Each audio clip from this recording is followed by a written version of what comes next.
औज़ुबिल्लाहि मिनश्शैतानिर्रजीम बिस्मिल्लाहिर्रहमानिर्रहीम अस्सलातु वस्सलामु अलैका या रसूलल्लाह सल्लल्लाहु अलैहि वसल्लम अस्सलामु अलैकुम रहमतुल्लाहि व बरकातुहू। पिछले वीडियो में मैं आपको एक बहन का वाक़या सुना रही थी और उसी वाक़े को मैं कंटिन्यू करती हूँ।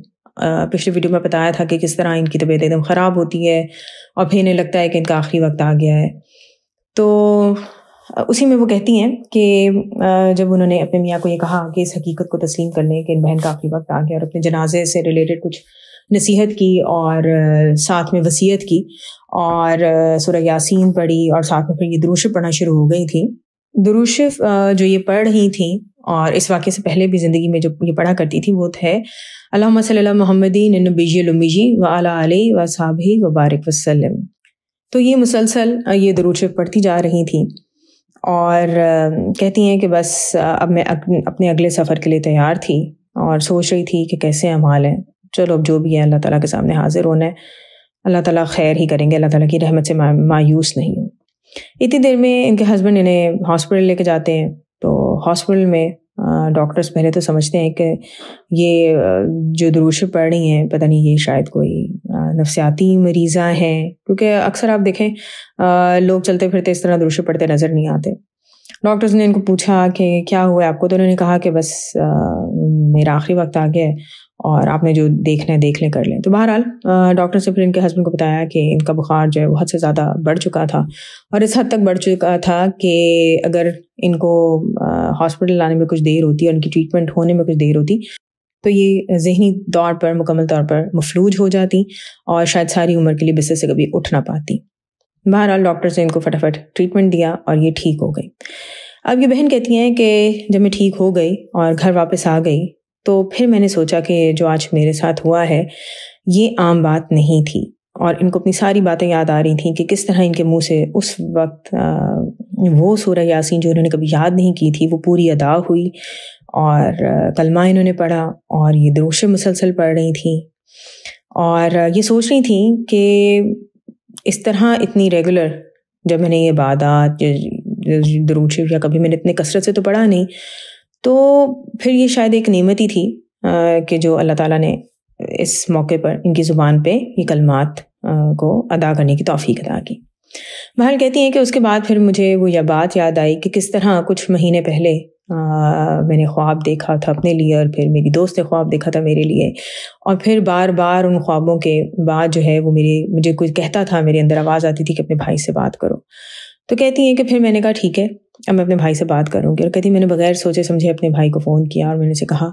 कि मुझे नहीं मालूम कि मेरे साथ क्या मसला है क्या नहीं है, लेकिन ये वाक़यात हुए हैं और मुझे बार बार कोई कहता था मैं तुमसे बात करूँ तो मैं तुमसे बात कर रही हूँ, अब तुम बताओ। तो कहती हैं कि इनके भाई ने फिर उनको बताया कि आजकल वो एक मस्जिद के मौलाना जो हैं वो उनके साथ काम कर रहे थे और वो मौलाना जो हैं उनको उन्होंने देखा है कि वो बहुत से लोगों के मसलों को हल कर रहे होते हैं। तो इनके भाई ने कहा कि मुझे और तो कुछ समझ नहीं आती, लेकिन मैं उन मौलाना से तुम्हारे इस मसले को बयान करूँगा और फिर देखते हैं कि वो क्या कहते हैं। इनके भाई जो हैं वो उन मौलाना को मिलते हैं और अपनी बहन की ये सारी बात उनको बयान करते हैं। तो वो मौलाना बताते हैं कि आपकी बहन पे किसी ने बहुत शदीद जादू किया था और इतना शदीद वार था और बेसिकली इनको मारने के लिए ही ये वार किया गया था,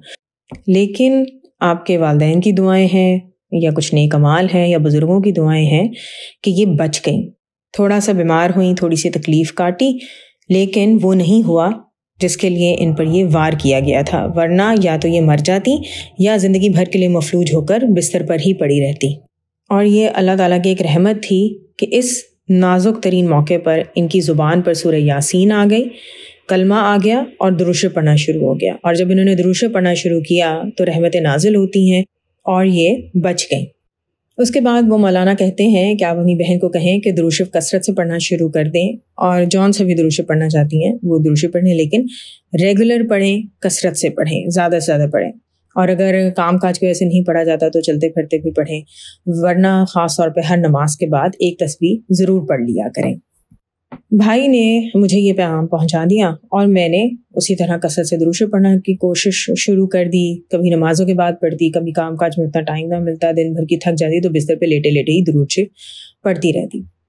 कुछ अरसे बाद ये हुआ कि जैसे दोबारा कोई मसला शुरू हो गया اور اگین میری طبیعت جو ہے وہ خراب ہونا شروع ہو گئی، کچھ سمجھ نہیں آتا تھا کہ کیا ہو رہا ہے۔ پھر ایک دو ایسے خواب آئے کہ ایک دم میں ڈر گئی۔ خواب میں مجھے کبھی جن چڑیلیں کبھی اس طرح کی نظر آتی تھیں۔ بہرحال کہتی ہیں کہ جب میری طبیعت زیادہ خراب ہونے لگ گئی کہ جس سے میرے روزمرہ کے زندگی کے کام بھی متاثر ہونے لگے، پھر فیملی بھی ڈسٹرب ہوتی ہے، تو کہتی ہیں پھر میں نے اپنے بھائی کو کہا، تو میرے بھائی نے کہا کہ اچھا میں انہیں مولانا کے پاس دوبارہ جاؤں گا اور پھر دیکھتے ہیں۔ وہ مولانا کے پاس گئے تو انہوں نے کہا کہ آپ اپنی بہن کا کوئی ایسا کپڑا جو انہوں نے پہنا ہو وہ مجھے لا کے دیں۔ یہ بہن کہتی ہیں کہ میں نے اس طرح اپنی ایک شرٹ تھی وہ میرے بھائی کو دی۔ میرے بھائی بتاتے ہیں کہ وہ مولانا کے پاس لے کے گئے تو انہوں نے کچھ پڑھا آنکھیں بند کر کے اور پھر اس کو جھاڑا تو اس میں سے کچھ چیزیں نکلی، اور اسی طرح انہوں نے اس جو کپڑا تھا اس کو میئر کیا، تو وہ بھی جب دوبارہ اس کو میئر کیا کچھ پڑھنے کے بعد تو وہ لینتھ میں چھوٹا ہو گیا تھا اور کافی چھوٹا ہو گیا تھا۔ تو مولانا نے کہا کہ یہ کنفرم بات ہے کہ آپ کی بہن پر دوبارہ جادو کے وار کیے جا رہے ہیں، کیونکہ پہلے جادو کے وار کا اثر نہیں ہوا تھا۔ اور کہتی ہیں کہ میرے بھائی نے پوچھا کہ کون لوگ وار کر رہے ہیں تاکہ میری بہن خبردار ہو جائے، تو انہوں نے کہا کہ یہ نام ہم نہیں بتائیں گے، نہ ہمیں اجازت ہوتی ہے، بس ہم اپنی بہن کو کہیں کہ حفاظت کی دعائیں پڑھا کریں، صبح شام قرآن شریف پڑھا کریں، گھر میں سورہ بقرہ لگا لیا کریں اور رقیہ شریعہ لگا دیا کریں، درود شریف کو پڑھتی رہیں، اور پھر ابھی تک جتنا بھی جادو تھا وہ میں نے اتار دیا ہے۔ اب آگے جب کوئی مسئلہ ہے کچھ ہوگا تو پھر مجھے بتائیے گا۔ تو یہ بہن کہتی ہیں کہ میرے بھائی نے مجھے یہ سب پیغام دے دیے۔ کچھ عرصہ ٹھیک گزرا، پھر مسئلے شروع ہو گئے، اور اگین وہ صحت کے مسئلے تھے، اور ایسے مسئلے تھے کہ میری صحت جب خراب ہوئی تو جیسے گھر والے چڑ کھانا شروع ہو جاتے تھے، کبھی میاں کی بات کبھی بچوں کی بات۔ اب تو میرے بچے اور رشتہ دار بھی مذاق اڑانے لگ گئے کہ تمہیں کیا ہو گیا، بظاہر تو اچھی بھلی نظر آتی ہو لیکن ہر وقت بیمار رہتی ہو، تمہیں جب فون کرو یہی پتہ چلتا ہے تمہیں یہاں درد ہو رہا ہے، تم بیمار پڑی ہوئی ہو۔ اور کہتے ہیں کہ شروع میں جو لوگ ہمدردی کرتے تھے وہ بعد میں بالکل ایسی باتیں کرتے کہ جس سے میرا دل دکھتا، اور میں نے یہ تہیہ کر لیا کہ میں کسی کو نہیں بتاؤں گی کہ میں کس طرح یا کیا محسوس کر رہی ہوں۔ کتنی بار ایسے موقع آتے کہ جیسے مہمانوں کے درمیان بیٹھی ہوں، فیملی کے درمیان بیٹھی ہوں، تکلیف کی انتہا ہو رہی ہے، لیکن دل چاہنے کے باوجود میں رو نہیں سکتی تھی،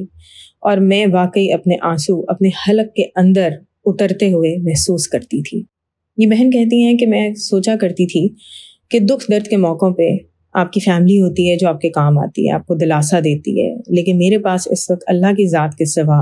اور کوئی ایسا انسان یا دوست موجود نہیں ہے کہ جس کے کندھے پہ میں سر رکھ کے رو سکوں اور اپنا دکھ یا درد بیان کر سکوں، اس خوف کے بغیر کہ سننے والا میرا مذاق نہیں اڑائے گا۔ کبھی اگر میں نے غلطی سے اپنے میاں کو کہہ بھی دیا کہ اس وقت مجھے بہت تکلیف ہے یا میں نہیں اٹھ پا رہی یا میں یہ کام نہیں کر پا رہی، تو شروع میں وہ مجھے تسلی دیا کرتے تھے، اچھا دوائی لے لو، کبھی یہ کر لو، لیکن جو دوائی بھی کوئی ایسا نہیں دکھاتی تھی تو پھر انہوں نے بھی مجھے کہنا شروع کر دیا کہ کیا تم عورتوں کی طرح ٹپکل عورتوں کی طرح مجھے یہ باتیں کرتی رہتی ہو، یہاں درد ہے وہاں درد ہے، بس اب یہی کسر رہ گئی ہے کہ تم گاؤں کی عورتوں کی طرح سر کے اوپر پٹی باندھ کے بیٹھ جاؤ یا کہیں پہ پٹی باندھ کے بیٹھ جاؤ کہ اب تم سے ہلا نہیں جا رہا۔ اور کہتی ہیں کہ اپنے میاں کی بات سن کر جس قدر مجھے شدید دکھ ہوا تھا، شاید کسی اور انسان کے مذاق اڑانے پر بھی اتنا شدید دکھ نہیں ہوا تھا، کیونکہ میں سوچتی تھی کہ اگر آج میرے گھر میں میرے میاں بد اولاد یا کسی ملنے جلنے والے کو کوئی بھی تکلیف ہو تو میں سب سے پہلے ان کی ہمدردی کے لیے کھڑی ہوں گی اور میں کبھی ان کا مذاق نہیں اڑاؤں گی، اور خاص طور پہ اگر میرے گھر والوں میں سے کوئی بیمار ہوگا تو اس کی تیمارداری میں کبھی کوئی کسر نہیں چھوڑوں گی۔ شاید ایک یہی بیوی کا فرض ہوتا ہے، ایک ماں کا فرض ہوتا ہے، لیکن میرا اس وقت کوئی پرسان حال نہیں ہے۔ اور کہتی ہیں کہ پہلے تو پھر نماز میں کبھی رو لیا کرتی تھی، لیکن اب جب اتنی تکالیف ہوتی تھیں اور سب لوگ گھر میں مذاق اڑاتے تھے تو پھر نماز میں بھی رونے سے مجھے ڈر لگتا تھا کہ شاید اس پہ بھی میرا کوئی مذاق اڑائے گا۔ اور کہتی ہیں کہ میں باتھ روم میں رویا کرتی تھی چپ کر کے، اس طرح کہ میری سسکیاں بھی باہر نہ جائیں۔ کبھی شاور لیتے ہوئے رویا کرتی تھی کہ شاور کے پانی میں رونے کی آواز باہر نہیں جائے گی۔ اور بہرحال کہتی ہیں کہ یہ سلسلہ کتنے مہینوں تک چلتا رہا۔ انشاءاللہ نیکسٹ ویڈیو میں ان کی باقی کی جرنی بیان کروں گی۔ بہت سارا درود شریف پڑھیں، درود شریف پڑھنے کی دعوت دیں، ख़ास طور पे अगर आप बड़े बहन भाई हैं, माँ बाप हैं, तो अपने छोटे बहन भाई के सामने, औलाद के सामने दुरूद शरीफ ज़रूर पढ़ें। बेशक उनको नसीहत ना करें, क्योंकि आजकल नसीहत करने का भी ज़माना नहीं लगता, लोग चिढ़ खा जाते, स्पेशली बच्चे बहुत ज़्यादा चिढ़ खा जाते हैं। तो बस उनके सामने दुरूद शरीफ पढ़ें, तो इंशाल्लाह वो भी आपको फॉलो करेंगे और उनके दिमाग में ये बात बैठेगी, वो आपको देखेंगे तो ज़रूर दुरूद शरीफ पढ़ेंगे।